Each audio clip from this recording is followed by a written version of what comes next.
जय श्री ओम नमः सिद्धिभ्य ये सुरासुरमणि सिन्धुवन्दितं दोदगादिकं ममलं प्रणमामि वढ्ढमाणं तीर्थं धम्मस्कातारं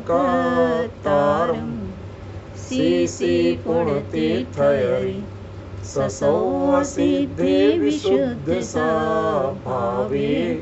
समणेयाणानदंस चरित तव वीर्यायारि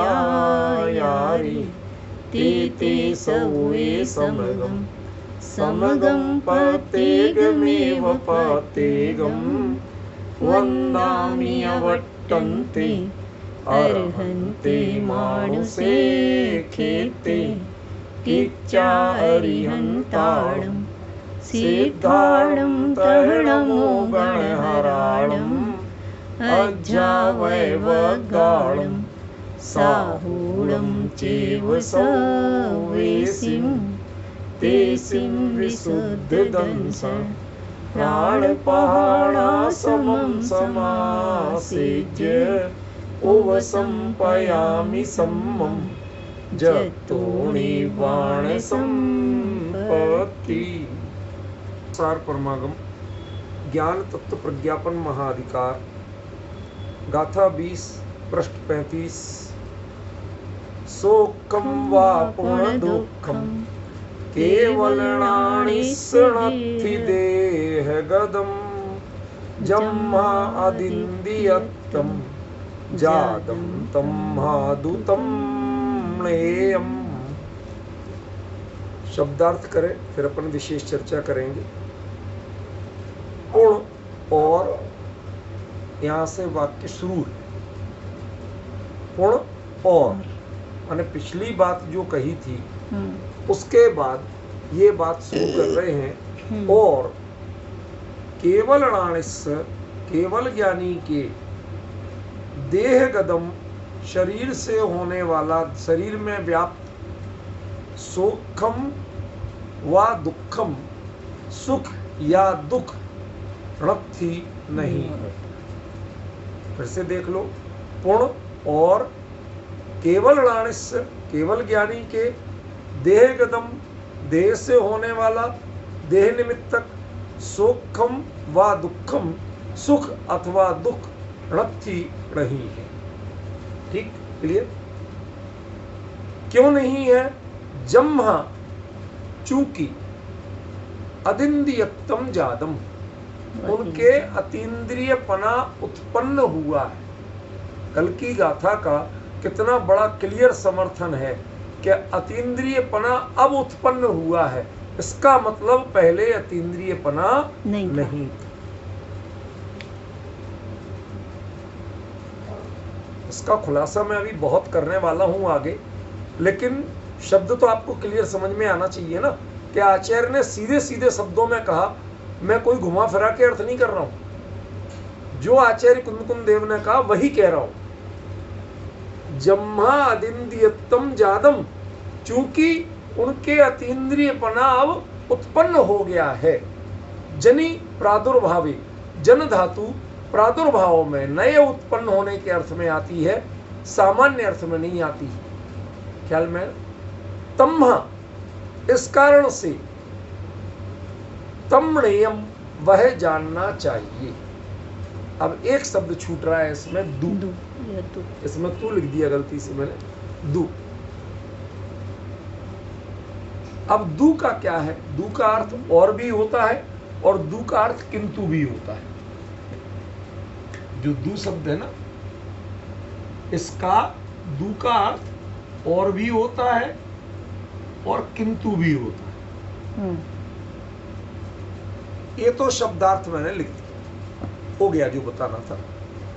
एक बार पुनः इसके अर्थ को विचार करते हुए फिर पिछली गाथा से इसका लिंक जोड़ेंगे और लिंक जोड़ने के बाद तब इसकी बात मैं क्लियर करूंगा।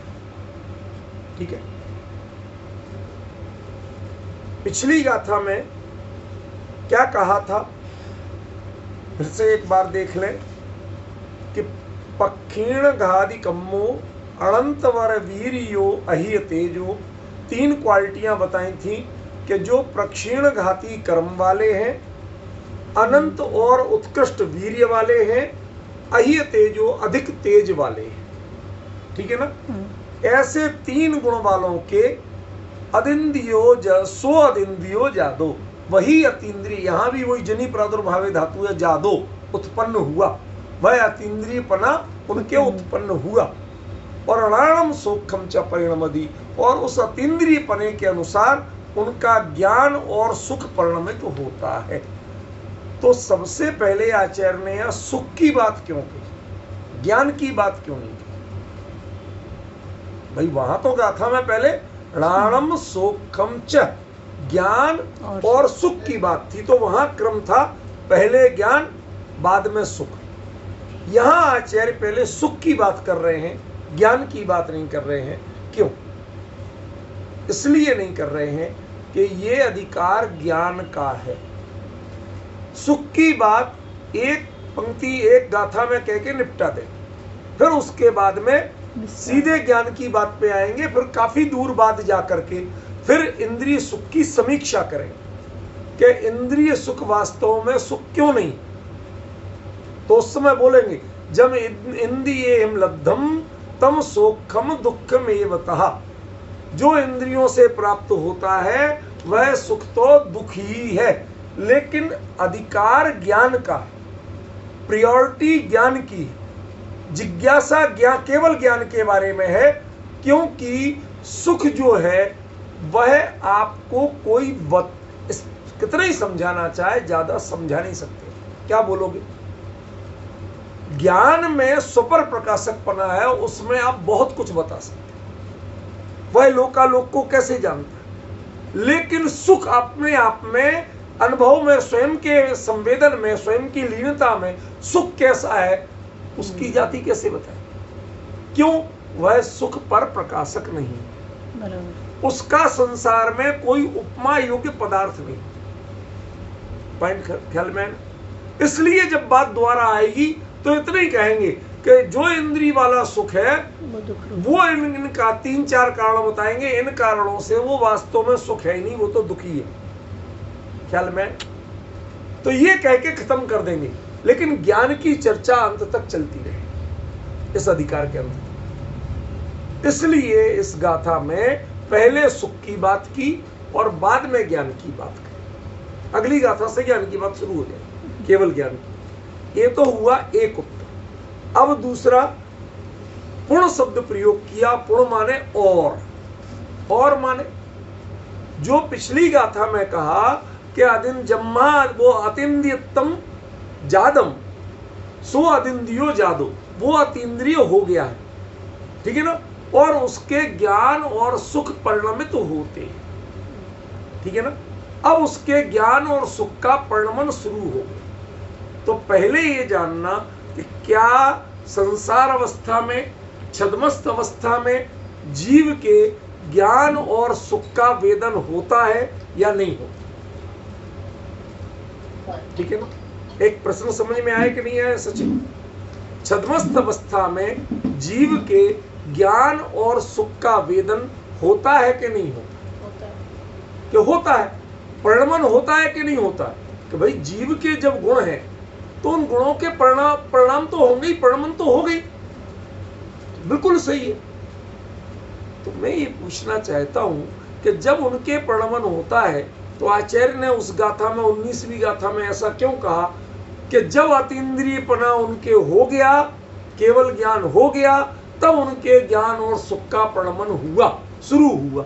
ऐसा क्यों कहा? देखो, विषय आप लोगों का सभी का पूरी तरह से परिचित नहीं है, लेकिन मैं थोड़ा सरल करके बताऊंगा तो समझ में आए। संसार में ऐसा कौन सा व्यक्ति है जिसके पास पैसा ना हो?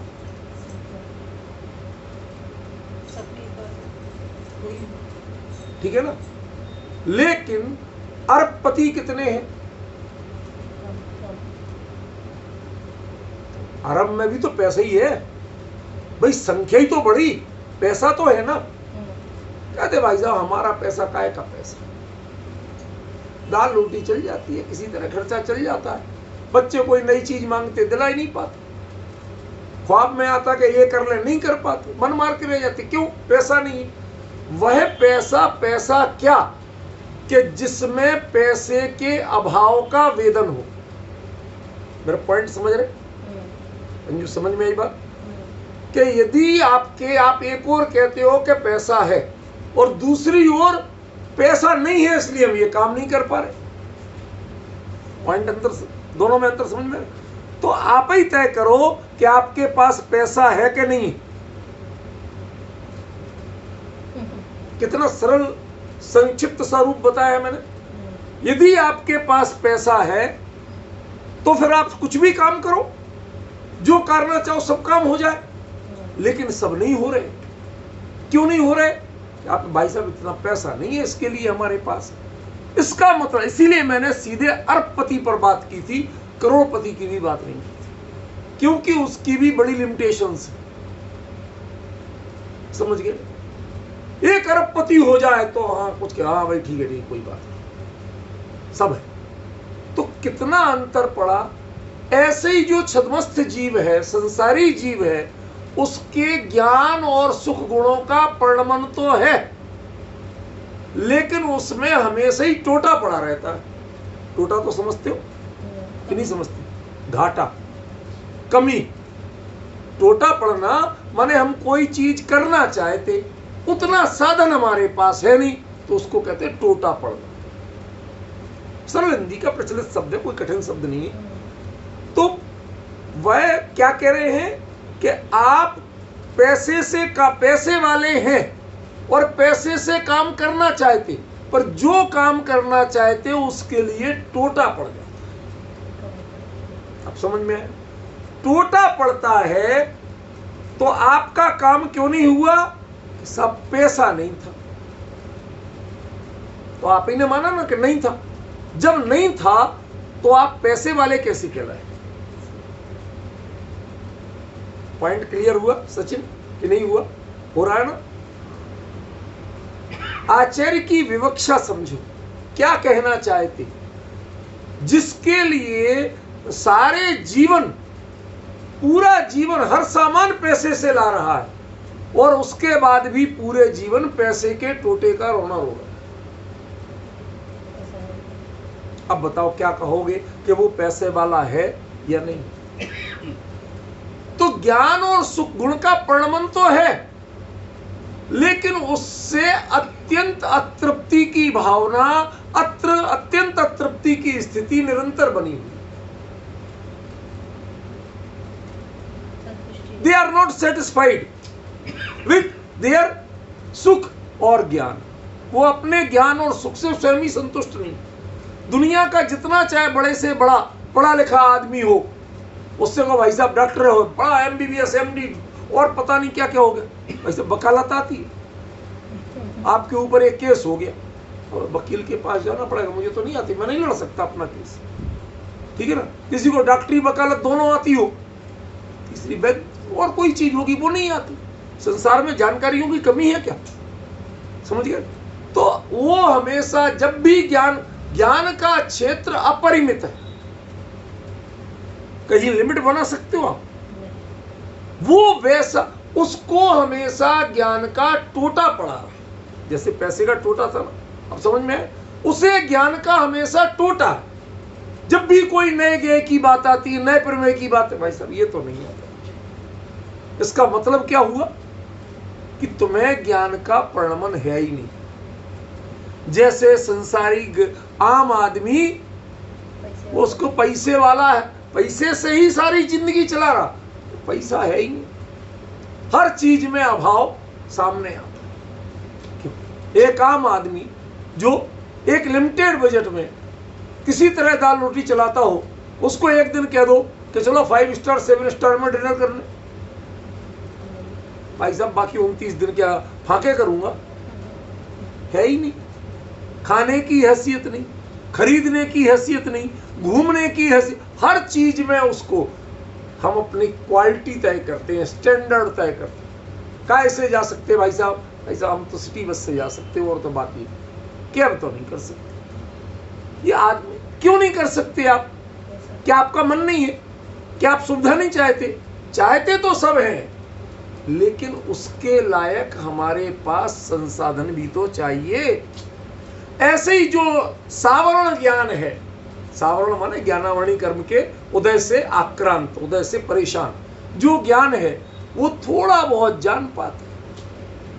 जितना ज्ञान का उघाड़ हुआ, जैसे कोई पर्दा जितना हटा उतने सीन देख लिया, जो हटा ही नहीं तो उधर का कहां से देखोगे?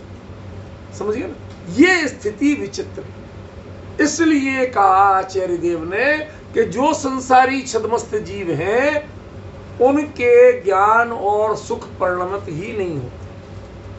और अब केवल की अवस्था में, कैवल्य प्राप्ति के बाद जब वो अतीन्द्रिय हो गए, तो उसके बाद रोकता कौन था? सीमाएं किसकी थी? ज्ञान की सीमा नहीं थी, सीमाएं थी इंद्रियों की। अच्छा एक बात बताओ, आपको खरबों के बारे में जानना हो तो आप खरबों को जान सकते कि नहीं जान सकते? जान सकते कि नहीं जान सकते? बताओ। कि जान सकते? क्यों नहीं जान सकते? भाई जान तो सकते ही है, कैलकुलेटर लगा लो। एक खरब में कितने शून्य होते लगा लो, ठीक है ना। एक खरब में 100 के नोट कितने आएंगे लगा सकते कि नहीं लगा सकते? और 1000 2000 के कितने आएंगे लगा सकते हो?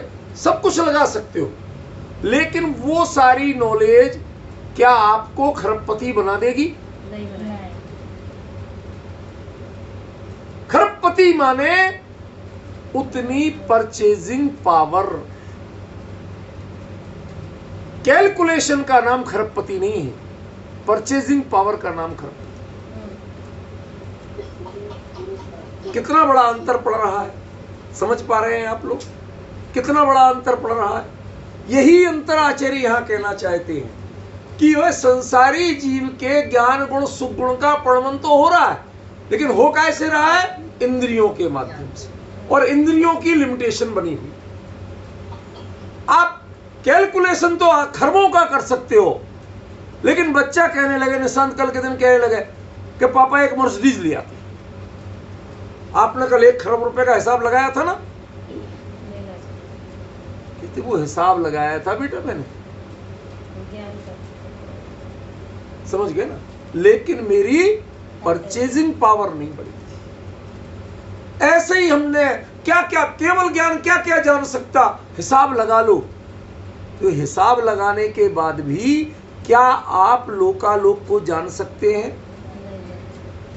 नहीं जान सकते। उस आपके उसकी परचेजिंग पावर नहीं बन पाई है। इसका नतीजा क्या हुआ कि आपके ज्ञान का परिणमन होते हुए भी वह इंद्रियों के कारण वह पूरी तरह से विकसित नहीं हो पाया, ठीक है ना। और जिस दिन ये एक कोई सिस्टम मिल जाए, आप बहुत सी चीजें गूगल से डाउनलोड करते हो, एक दिन गूगल नोट भी डाउनलोड करना, प्रिंट करना सिखा, उससे मिलने लगे। समझ में आया? क्या आपने जितने टाइप किए उतने नोट आ गए। आजकल डिजिटल ट्रांजैक्शन का जमाना है ना, तो डिजिटल ट्रांजैक्शन कब होता है? आपके अकाउंट में हो तब होता है, क्या अकाउंट में नहीं हो तब होता? समझ गए ना। अब वो अकाउंट में ही नहीं है, तो कैलकुलेशन तो हो सकता है, ट्रांजैक्शन। सचिन कितना बड़ा अंतर पड़ा। कैलकुलेशन हो सकता है, ट्रांजैक्शन नहीं हो सकता। तो आपके ज्ञान में कैलकुलेशन चल रहा था आज तक, ट्रांजैक्शन नहीं चल रहा। वो लोकालोक को सहज बिना प्रयास के जान ही नहीं रहा था। जहां जानने का नंबर आता था, आंख जितना देख पाती थी उतना देख पाती थी, कान जितना सुन पाते थे उतना सुन पाते थे। उससे आगे की जानकारी, किसी ने आपको भला कहा, आपको बुरा सुनाई दिया, क्या कर लोगे? अब जो सुनाई दे गया वो दे गया। अब आगे निर्णय कैसा करोगे? उसी के अनुसार करोगे, ठीक है ना। ये बड़ा भारी अंतर पड़ा। इसलिए आचार्य ने शुरुआत की पुण्य से। और ये जो पहली गाथा में बात कही थी कि जो अतीन्द्रिय हुआ उसके ही ज्ञान और सुख का परिणमन शुरू हुआ। समझ गए? रिजर्व बैंक का गवर्नर बन जाए, खरबों रुपए उसके सिग्नेचर के चलते हैं, लेकिन वो उतने ही पैसे उसे मिलते हैं जितना वो चेक में भर सकता है, जितने अकाउंट में। वो जो खरबों रुपए उसके सिग्नेचर के हैं ना, खरबों रुपए के नोट, उनमें से एक भी नोट वो उसका नहीं। ऐसे ज्ञान से तुमने अनादिकाल से टुकड़े टुकड़े में जितना चाहे जाना हो, लेकिन अभी तुम उतने ज्ञान के अधिपति नहीं। और यदि वो सारे नोट तुम्हारे अकाउंट में ट्रांसफर हो जाए, सारे के सारे, तो कितना बड़ा अंतर पड़ेगा। तब वो उतनी परचेजिंग पावर वाला बनेगा। डिफरेंस ख्याल में? यहां वही अंतर है कि जिस क्षण आप अतीन्द्रिय हो गए, माने सारे बंधन टूट गए, जो कुछ है सब आपका, ज्ञान और सुख को खुला आसमान मिल गया परिणमन करने के लिए। कोई रोकने टोकने वाला नहीं है, कोई बंधन डालने वाला नहीं है, कोई बाधा डालने वाला नहीं। जब ऐसा हुआ तो वो पहले सुख की बात करते हैं कि पूर्ण और केवल णाणिस, केवल ज्ञानी के। यही क्यों कहा? उस अतीन्द्रिय के ये क्यों नहीं कहा? आपको तो पता है ना, इन लोगों को तो दो को पता नहीं है, आपको तो पता है। इसलिए गाथा में कहा था ना, सो अदिंदियो जादो प्राणम सोखम च परिणमते, यही कहा था ना। तो पिछली गाथा में तो अतीन्द्रिय आया था, कर्ता कौन था? अतीन्द्रिय। वह अतीन्द्रिय हुआ तो कायदे से शुरुआत कहां से करना चाहिए थी? और उस अतीन्द्रिय के। लिंक तो ऐसे ही बैठेगी ना। भाई पिछली गाथा में जब आप ये कह रहे हैं कि वह अतीन्द्रिय हुआ और उसके ज्ञान और सुख का परिणमन शुरू हुआ, तो टेक्निकली जब आपको अगली बात करनी है तो कहां से शुरू करना पड़ेगी? और उस अतीन्द्रिय के। लेकिन उसकी जगह आपने कहा और केवल ज्ञानी के। अतीन्द्रिय बना केवल ज्ञानी को प्रकट। वो चीज अलग है। पहले मैं वाक्य का ऐसा क्यों रखा ये पूछ रहा हूं। ये तो मैंने कह दिया था कि वो पक्षी में घाती कर्मों माने 4 घातीय कर्मों से रहते हैं, अनंत और उत्कृष्ट वीर से, पुरुषार्थ से, बल से युक्त हैं, अधिक तेज वाले हैं। वो कौन है? कि केवली है। ये बात तो मैंने भी कह दी थी ना। लेकिन आचार्य ने जब कर्ता पद उसमें किसको दिया? सो अदिंदियो जादो, वो अतीन्द्रिय हो गया। तो लास्ट में जैसे कोई व्यक्ति मंत्री हो गया, तो अगला वाक्य किससे शुरू होना चाहिए? और उस मंत्री ने। भाई आप बताओ, हिंदी में यदि आप वाक्य बनाओगे तो उसका क्रम ऐसे ही कर्ता शुरू होना चाहिए ना, कि और वह व्यक्ति, हमारे गांव का एक व्यक्ति जो पहले हाथ ठेला चलाता था, वह मंत्री हो गया। तो अगला वाक्य किससे शुरू होना चाहिए? और उस मंत्री ने। अब यहीं से तो आएगा ना। तो जब पिछली गाथा में वह अतीन्द्रिय हो गया ये कहा था, तो इस गाथा में उस केवल ज्ञानी के ये क्यों कह रहे? उस अतीन्द्रिय के क्यों नहीं कह रहे? पॉइंट समझ रहे? क्यों? क्योंकि ये अधिकार केवल ज्ञानी का अधिकार है। ये अधिकार अतीन्द्रिय का अधिकार नहीं है। केवल ज्ञान और केवल ज्ञानी की एक विशेषता अतीन्द्रियपना है, चैप्टर नहीं है वो। एक व्यक्ति के ऑटोबायोग्राफी लिखी जा रही है, आप ज्यादा बेहतर समझिए। ऑटोबायोग्राफी कोई लिख रहा हो, उसमें वो ये भी बताए, या कोई उसके बारे में लिख रहा हो तो वो ये बताए कि इस सन में जाके वो मंत्री हो गया, तो अगला वाक्य किस पे आएगा? उस व्यक्ति पे आएगा कि मंत्री पे आएगा? नहीं, व्यक्ति पे आएगा। क्यों? मंत्री होना उसकी एक घटना थी, ऑटोबायोग्राफी उस व्यक्ति की थी। ऐसा ये अधिकार केवल ज्ञानी का अधिकार है। ये अधिकार अतीन्द्रिय का अधिकार नहीं। प्राण तत्व प्रज्ञापन, यही अधिकार का नाम है ना, ज्ञान तत्व प्रज्ञापन, केवल ज्ञान। तो ये अधिकार ही ज्ञान का है, केवल ज्ञान का। इसलिए उसमें अतीन्द्रिय वह हो गया लेकिन वो अतीन्द्रिय हो गया तो अब जो करता वो था वो चलेगा, ना कि अतीन्द्रिय चलेगा। देखो हिंदी के वाक्यों में ही आपको क्लियर कर दिया कि नहीं कर दिया। आप किसी का परिचय लिख रहे हो, जब व्यक्ति पर केंद्रित चल रहे होंगे तो मंत्री नहीं हो जाए, मंत्री उसकी एक घटना है। और जब मंत्री ऑब्जेक्ट होगा आपका वो ही बताना, तो फिर आप मंत्री को केंद्रित करके बात करें। डिफरेंस ख्याल में आए। ये कारण था कि पूर्ण और केवल ज्ञानी की चर्चा ज्ञान की नहीं कर रहे, इसमें चर्चा कर रहे सुख की, लेकिन वो सुख किसका?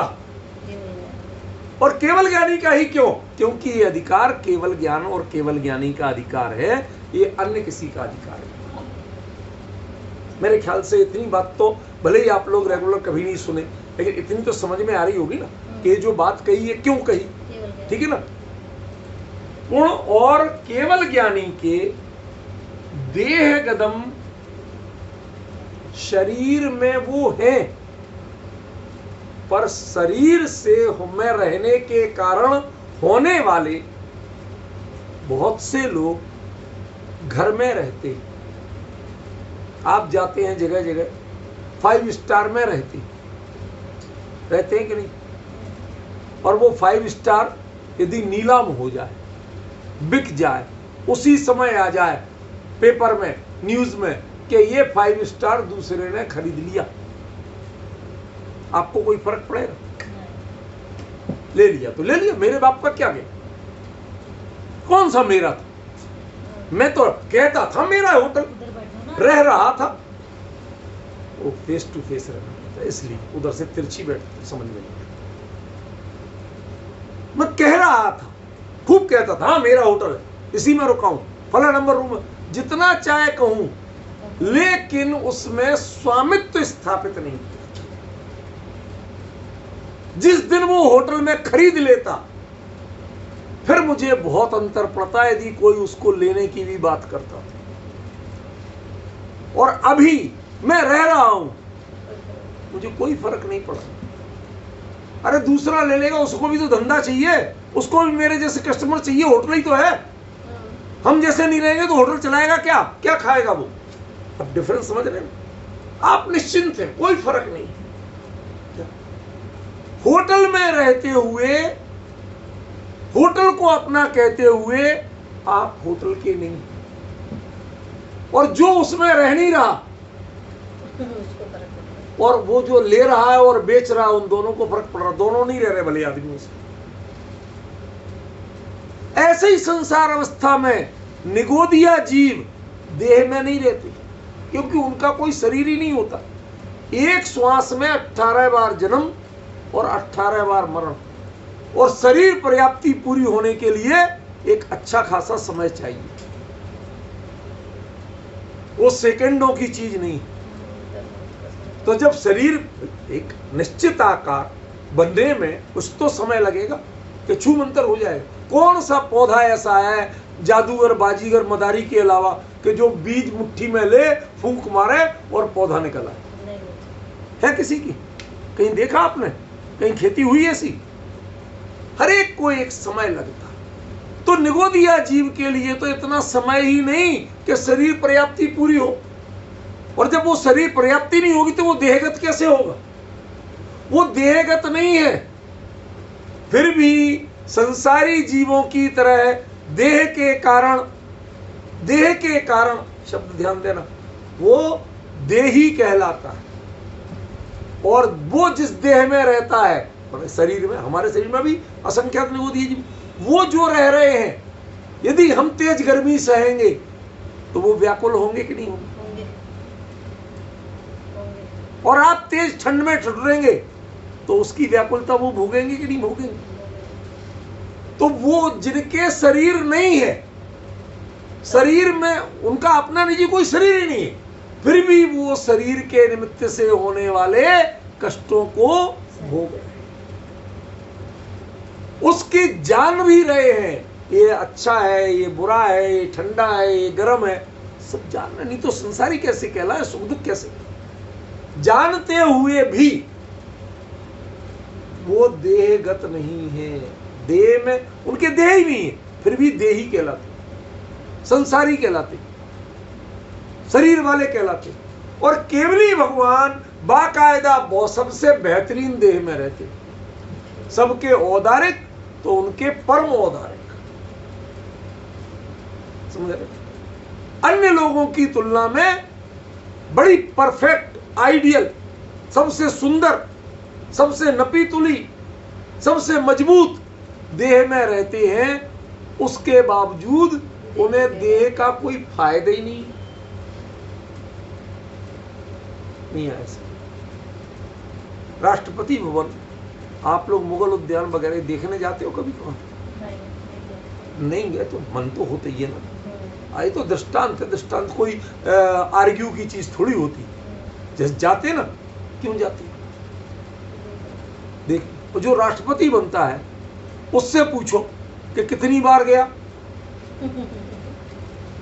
तेरे है, तू उसका मालिक है, उस समय 5 साल तो कम से कम है ना, समझ गया? तू चाहे तो रोज घूमे, एक एक पौधे का इंस्ट्रक्शन दे, फुर्सत ही नहीं होती बेचारे। वो हमारे कलाम साहब थे, उनसे मिला मैं, फेस टू फेस बात हुई। उन्होंने कहा सर कितनी बार? कहते मुझे राष्ट्रपति भवन में 3 कमरे और अशोक हॉल और उसका रास्ता इतना पता था और कुछ पता नहीं था। एक कमरा मेरा ऑफिस था, एक कमरा मेरा सोने का था, और एक कमरा मैंने बैन कर रखा था, कोई आ नहीं सकता, उसमें मैं अपने एक्सपेरिमेंट करता था साइंटिफिक। 3 कमरे, वो गलियारा जिससे निकल के जाते थे, और अशोक हॉल जिसमें अलंकरण वगैरह प्रोग्राम होते थे। कहते इसके अलावा मुझे कुछ पता नहीं उसमें क्या था। अपने काम से फुर्सत ही नहीं, कौन देखे? कितना अंतर पड़ा। और वहां भी लोग बताते हैं कि वो व्यक्ति, देश का राष्ट्रपति, जब वहां से निकल के आया तो उसके पास एक छोटे से बैग में 2 जोड़ी कपड़े थे, कुछ नहीं था। 2 एक किताबें, कुछ नोट्स, इतने से बैग में 2 जोड़ी कपड़े। यहां जो अपरिग्रही कहलाते हैं उनके साथ वैन की वैन, गाड़ियों की गाड़ियां चलती हैं माल की, और उतने देश का राष्ट्रपति वो निकला तो कुछ क्यों? उसने उसमें कुछ उपयोग को जोड़ा ही नहीं था, उससे तन्मय हुए ही नहीं था, राष्ट्रपति पद के प्रभाव के कोई लाभ लेने ही नहीं थे।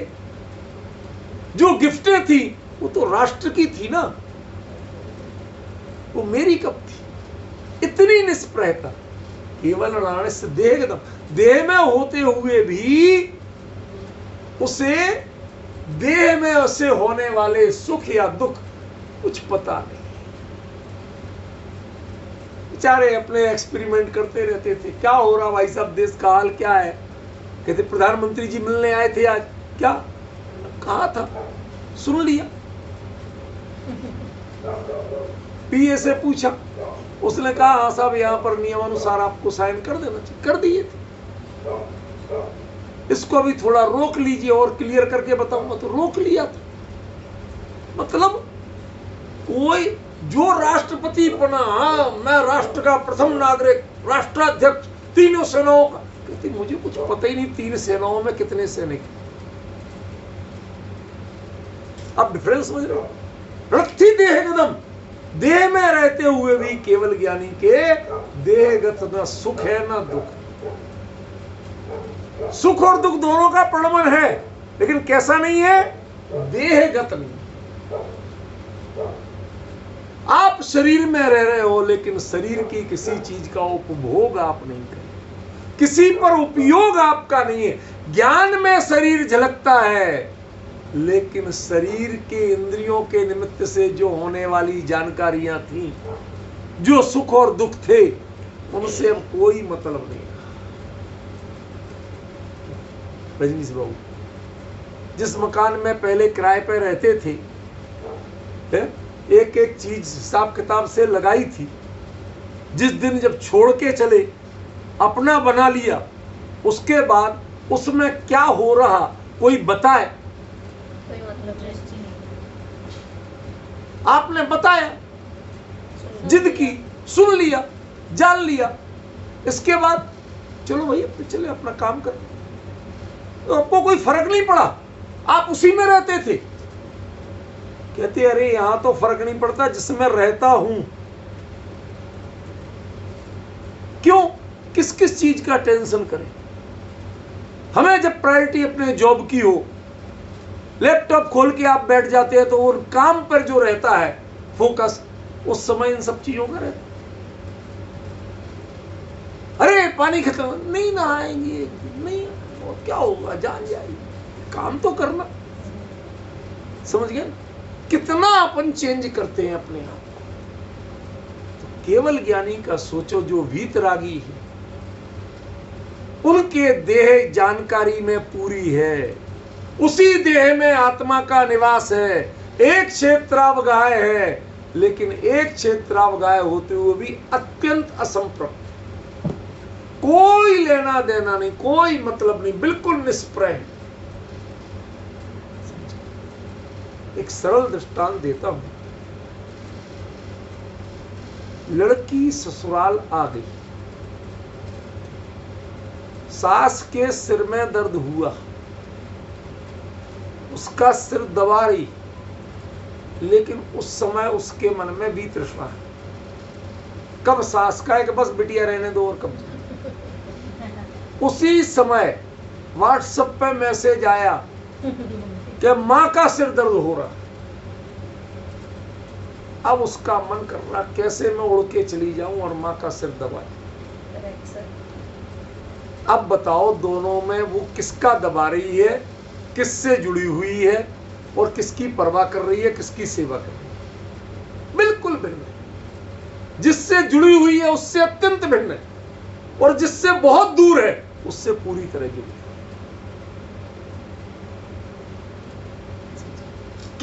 केवल ज्ञान के साथ अपने स्वरूप से जुड़े हुए हैं, और उसी समय उसी देह में रहते हुए भी उसके सुख या दुख कोई का उन्हें कोई फर्क नहीं।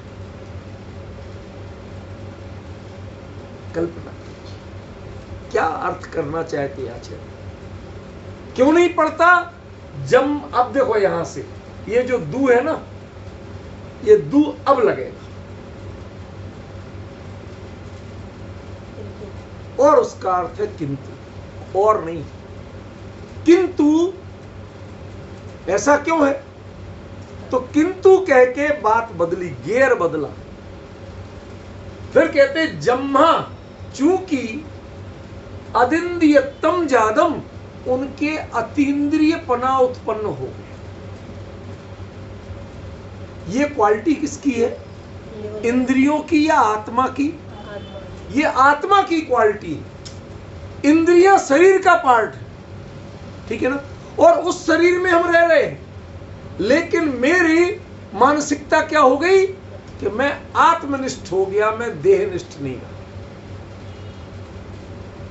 उसमें रहते हुए मैं, जैसे वो अपने सास का सिर दबाते हुए भी वह सासनिष्ठ नहीं होती है, और जो उसके पास नहीं है उस मां की सूचना मिलते ही तू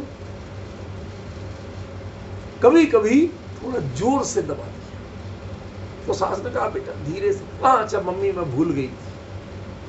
वो जोर से क्यों दब गया था? उसकी मां कैसे दबवाती थी वैसे दब गया। सास को कैसा चाहिए ऐसा नहीं दबाया था, मां को कैसे पसंद था वैसे दबाया। कितना चेंज होता है व्यक्ति में। जिससे जुड़ा हुआ दिख रहा है उससे बिल्कुल हटा हुआ, और जिससे हटा हुआ दिख रहा है उससे पूरा जुड़ा। जब छद्मस्थों के संसारियों के ऐसा होता है, ये तो केवली है, ये तो वीतरागी हैं, जिनके राग ही नहीं है। उन्हें वो देह क्या करेगी और देह के सुख दुख क्या करेंगे। लेकिन समस्या क्या है कि देह गदम, उसके बावजूद आप ये नहीं कह सकते कि देह में नहीं है। देह में नहीं तो सकल परमात्मा नहीं कहलाए, अरहंत नहीं कहलाए, फिर तो सिद्ध हो जाए। टेक्निकली क्या है वो? अरहंत है। सकल, कल माने शरीर, शरीरी परमात्मा, पर आत्मा परम हुआ है, लेकिन शरीर छूटा नहीं। नहीं तो निर्वाण कल्याण क्यों मनाते?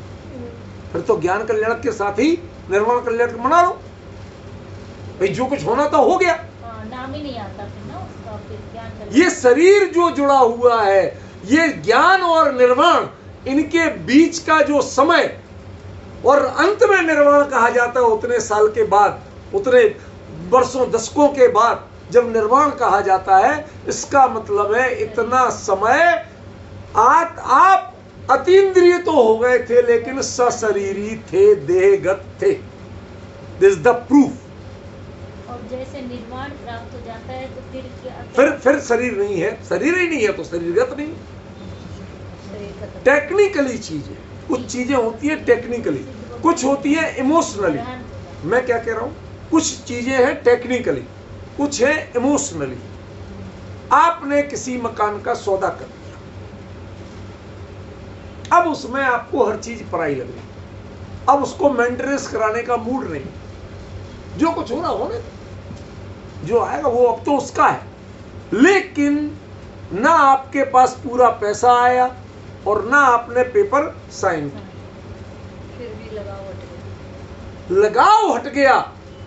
ये है वीतरागता। लेकिन टेक्निकली आप देहगत हैं, उस मकान के पेपर में मालिक हैं, बाकायदा जुड़े हुए हैं, उसके मालिक की हैसियत से आप हस्ताक्षर करेंगे, ये सब है। लेकिन अब उस मकान की जो मेंटेनेंस और केयर थी वो आपके दिमाग से होता है तो होने। ये जो डिटैचमेंट है, रहते हुए डिटैचमेंट, और जो जिसमें आप पहुंचे नहीं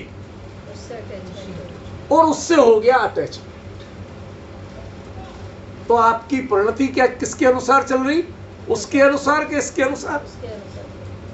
ऐसे ही जो अशरीरीपना है उससे तो हो गया अटैचमेंट, और जो देह में रह रहे हैं उससे हो गया डिटैचमेंट। समझिए, इसलिए देहगत सुख और दुख उनके नहीं है, ये तथ्य है। किंतु ऐसा हुआ कैसे, ये बिल्कुल दू जो है बहुत छोटा शब्द है, इसका पूरा अर्थ है किंतु ऐसा हुआ कैसे। जब शरीर, हम शरीर में रहते हैं, हमें तो डॉक्टर इंजेक्शन भरता भी है तो दर्द होने लगता है, कुछ ना कुछ बेचैनी होने लगती है, जब चुभा नहीं तब से होने लगता है, और ये उसमें रह रहे हैं बाकायदा तो भी नहीं हो रहा है। ऐसा हुआ कैसे, तो कहते हैं जम्हा चूंकि अदिंदियतम जादा। देखो, शरीर में रहना ये कोई क्वालिटी या डिसक्वालिटी नहीं है, ये कोई अपराध नहीं है। आप उसका उपयोग करते हैं या नहीं करते हैं, इस पर आपकी सारी बातें निर्भर करती हैं। एक बात बताओ, आप फ्लाइट में जाते हैं,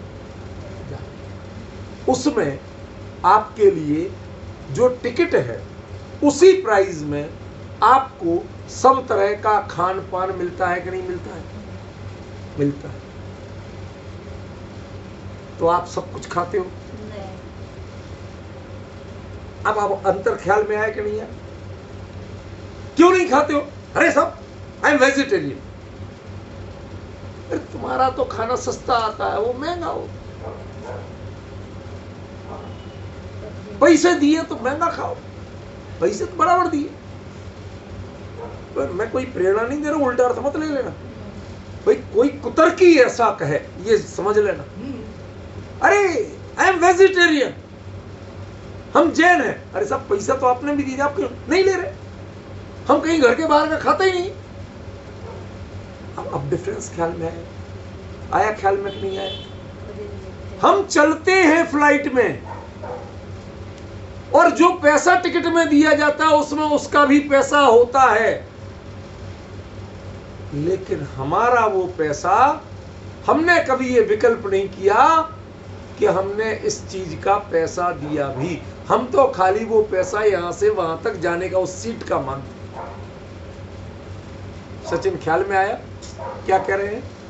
हम वो पैसा किसका मानते हैं? टिकट सीट का मानते हैं, खान पान का मानते नहीं है। क्यों? क्योंकि हमारे कुल, हमारे संस्कार, हमारे पद, हमारी गरिमा में ये बाजार का खान पान कभी होता ही नहीं, हमारी कल्पना से बाहर। ऐसे ही वो देहगत तो है। फ्लाइट में तो आप बैठे, समझिए, मेरे से अक्सर लोग कहते आप विंडो सीट क्यों मांगते? हमारे कुछ लोग हैं मित्र, वो कहते हम तो हमेशा आयल सीट लेते। क्यों?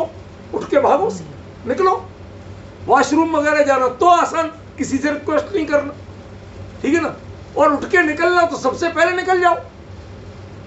हम कहते साहब विंडो सीट चाहिए। क्यों? क्योंकि वो जो परोसने वाली, खिलाने वाली आती है ना, वो ट्रॉली बगल में खड़ी रहे, अब तुम्हें खाना नहीं तो सबसे ज्यादा बदबू पहले तुम सुनो।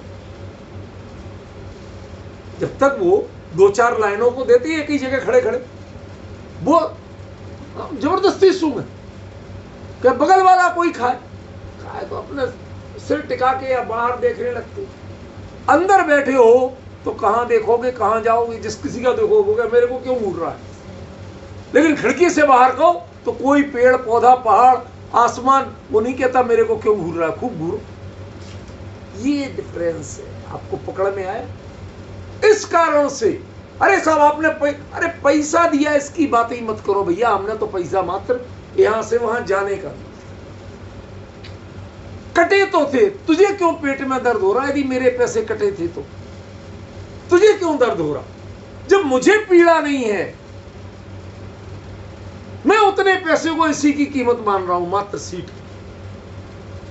ऐसे ही ज्ञानी जीव अपने ज्ञान को इंद्रियों से के बंधन से मुक्त, इंद्रियों की अपेक्षाओं से मुक्त ऐसा ही मानते हैं, देह में रहते हुए भी देहगत मानते नहीं। इसलिए उनसे होने वाला सुख दुख उन्हें होता नहीं है।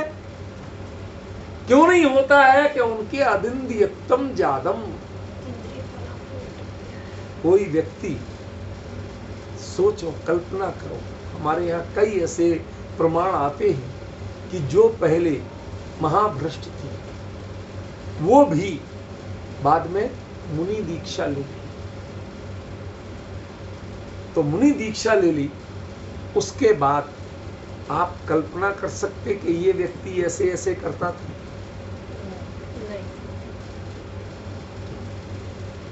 ध्यान ही नहीं जाएगा उधर, वो विकल्प नहीं कर सकते। क्यों? क्योंकि अब इनके मुनि पद आ गया। गृहस्थ में भी या वो गलत काम करते समय भी देह यही थी, हाथ यही थे, लेकिन अब उसकी कल्पना नहीं की जा सकती। इसीलिए साधुपना और शिक्षा और लड़की को ससुराल, इनको 3 परिस्थितियों को दूसरा जन्म कहा गया। देह वही होती लेकिन नया जन्म माना गया। लड़की मां के यहां से ससुराल गई, यदि गरीबी में गई तो वो अपने गरीब अपने आप को मानती है, वो मां के यहाँ के पीहर की वैभव को नहीं गिनती है। मां मैं जैसे कर सकती हूँ, हमारी हैसियत जो है मैं वही करूंगी, मैं आपके हिसाब से नहीं करूँ, और आप हमारे यहाँ मत भेजा करो, अब हम उसी में एडजस्ट करेंगे और उसी के आदी बनेंगे। ये मेरा दूसरा जन्म।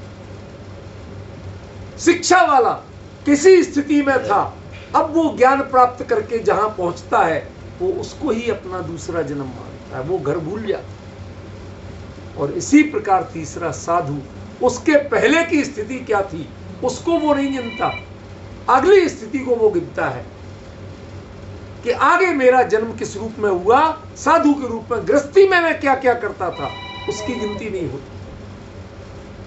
डिफरेंस समझ रहे? ये अंतर हमें समझना पड़ेगा।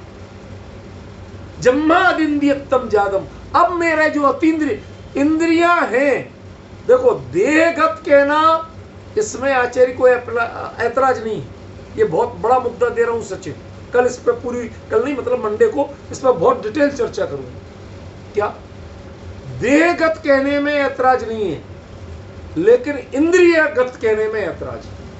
इंद्रियों से अतीन्द्रिय हो गए और देह में विदेह नहीं हुई, देह से अदेह या विदेह नहीं कहा, देहगत कह रहे उन्हीं को, केवली को, लेकिन उनको अतीन्द्रिय कह रहे। ये चक्कर क्या? इंद्रियां देह की ही तो पार्ट हैं, इंद्रियां देह की ही तो पार्ट हैं। मैं बता दूं, रहस्य बताऊं थोड़ा। मैं 2 साल पहले, 3 साल पहले दुबई में 10 लक्षण के लिए गया था।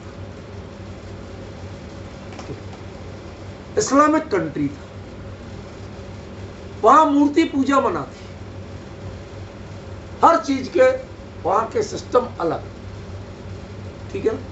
वहां पर नॉनवेज वगैरह वो तो शाही खाना, सारी परिस्थितियां भिन्न थी। उसके बावजूद 10 दिन जब जो वहां रहा, 10-12 दिन, उन 10-12 दिनों में मुझे कहीं भी एक क्षण को भी अपने गांव जैसा या यहां से भी बेहतर लगा। बेहतर किस अर्थ में? स्टैंडर्ड के लिए नहीं। क्यों? यहां पर 10 दिन जिसके यहां भोजन करने गया, वो यहां पर हमें हर रोज ठेठ बुंदेलखंडी या वो चीजें नहीं मिलती। वहां पर पूछते थे कि खार का लचका खाओगे? ये हमारे यहाँ टिपिकल बुंदेलखंडी डिश है। लोग बड़े चाव से बना बना के वो, अरे हमारे एरिया के आए तो उनको चाव से पूछते। कहीं फील ही नहीं हुआ कि इस्लामिक कंट्री है या मूर्ति पर रोज सुबह आप बिलीव करोगे 7 बजे प्रक्षाल विधि शुरू होती थी और कम से कम 11 साढ़े 11 तक चलती थी पूरे पूजन विधि, उसी में स्वाध्याय। और बाद में जिस दिन जो 2 शुक्रवार पड़े तो 2 दिन विधान हुए, वो विधान में 2-2 बजे तक। सुबह 5 बजे तैयार होके निकलता था, जहां से रुका था वहां से 72 किलोमीटर दूर था मंदिर, 72 किलोमीटर दूर जाता था। अब यहां से चलो वहां पहुंचो, कपड़े चेंज करके सब पूजन में पहुंच, प्रक्षाल पूजन में, और वो उसमें पहुंचने के बाद एक क्षण को ऐसा नहीं लगता था कि यहाँ मंदिर नहीं है, कि साधर्मी नहीं है, कि 10 लक्षण नहीं है, या हम इस्लामिक, कुछ नहीं लगता। सारा तन्मय, सारे लोग उसी रूप, वही शुद्ध यहाँ का 16 का खान पान, वही सारी मर्यादाएं। एक क्षण को ये नहीं लगा कि हम यहां नहीं है, किसी दूसरे देश में। तो टेक्निकली हम उस देश में, इस्लामिक कंट्री में थे कि नहीं थे? Technically by visa, by passport, by physically identification हम इस्लामिक कंट्री में थे, मना नहीं कर सकते। तो आपने इस्लामिक कौन कौन से काम किए? एक भी नहीं। हमने तो प्योर जैनियों के किए। आप डिफरेंस ख्याल में आ रहा?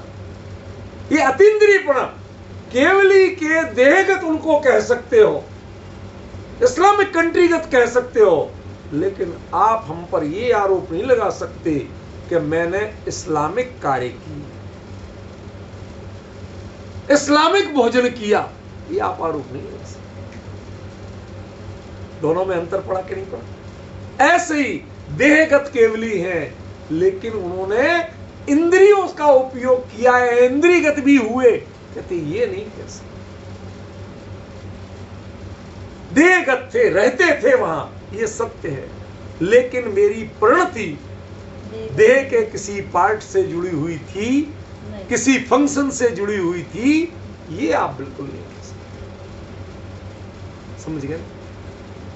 ये अभी दृष्टांत में आपको बहुत आसान लग रही है, लेकिन जब सिद्धांत में घटा के बताऊंगा तब आपको समझ में आएगा कि इसका असली अंतर क्या था। समझे ना? शांति से विचार कर। देहगत होना और अतीन्द्रिय होने में कितनी दूरी तय करना पड़े। रजनीश बाबू, देह में गत होना कहना एक अलग चीज है और इंद्रियगत होना अलग चीज, जबकि इंद्रिया पार्ट देह की ही है, संपूर्ण देह ही स्पर्श इंद्रिय है। तो डिफरेंस क्या है? इंद्रियां माध्यम है संसारी जीवों के लिए ज्ञान और सुख के वेदन, और केवली इंद्रियों का उपयोग ही नहीं करते हैं। डिफरेंस ख्याल में आ रहा? मुनिराज गृहस्थों के यहाँ आहार करते क्या नहीं करते? करते हैं। काय से? छुरी कांटे से? नहीं। चम्मच से? हाँ जी। कटोरी से? थाली से? वो अपने ही तरीके से करते हैं। आहार गृहस्थों ने बनाया, ग्रस्त घर भी गृहस्थों का है, हम भी वहीं गए, क्योंकि साधु का तो कोई ठिकाना ही नहीं होता, वो तो अतिथि है, इसीलिए तो गृहस्थों के अतिथि समविभाग व्रत कहलाता है।